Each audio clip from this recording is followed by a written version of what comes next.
ក្នុងថ្ងៃ8មីនាអូនចង់លើកទឹកចិត្តដល់សិស្សស្រីទាំងអស់ថាជានារី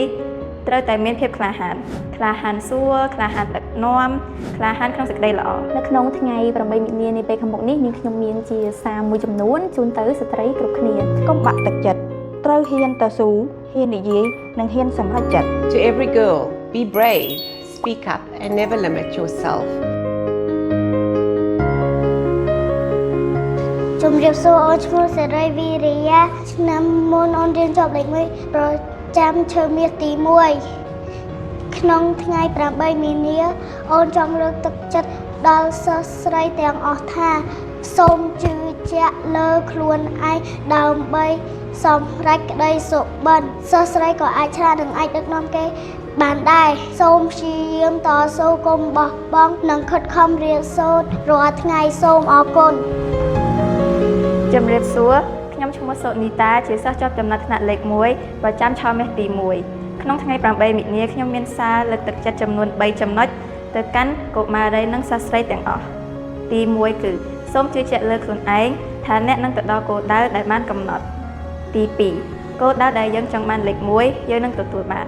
ប្រសិនបើយើងមានការវិភាគសិក្សាច្បាស់លាស់ទី3ជានារីត្រូវតែមានភាពក្លាហានសួរក្លាហានដឹកនាំក្លាហានក្នុងសេចក្តីល្អជាចុងក្រោយសូមចងចាំថាត្រូវជឿជាក់លើខ្លួនឯងសូមអរគុណចា៎ជំរាបសួរខ្ញុំឈ្មោះកៅសុគន្ធីជាគ្រូបង្រៀនមុខវិជ្ជាជីវវិទ្យានិងផែនដីវិទ្យាមកដល់ពេលនេះខ្ញុំបង្រៀនសិស្សបានរយៈពេល26ឆ្នាំហើយចឹងនៅក្នុង26ឆ្នាំនៅក្នុងវិស័យអប់រំក្នុងនាមខ្ញុំជាស្ត្រីម្នាក់ខ្ញុំមានសារខ្លះជូនស្ត្រីនិងសិស្សស្រីគ្រប់រូបទី1សូមរក្សាតម្លៃកិត្តិយសគេឈ្មោះខ្លួនជាប្រចាំទី2កុំបង្អាប់ខ្លួនឯងកុំបាក់ទឹកចិត្តត្រូវហ៊ានតស៊ូហ៊ាននិយាយនិងហ៊ានសម្រេចចិត្តទី3ត្រូវមានភាពម្ចាស់ការកុំផ្ញើវាសនាខ្លួនឯងនឹងមាត់អ្នកដទៃ Good morning, I'm teacher Winona, a kindergarten teacher at Western Bridge School. Happy International Women's Day. To every girl, be brave, speak up and never limit yourself. Wishing every woman a Women's Day filled with love and the appreciation that she deserves. May the love that you give so freely and unconditionally find its way back to you.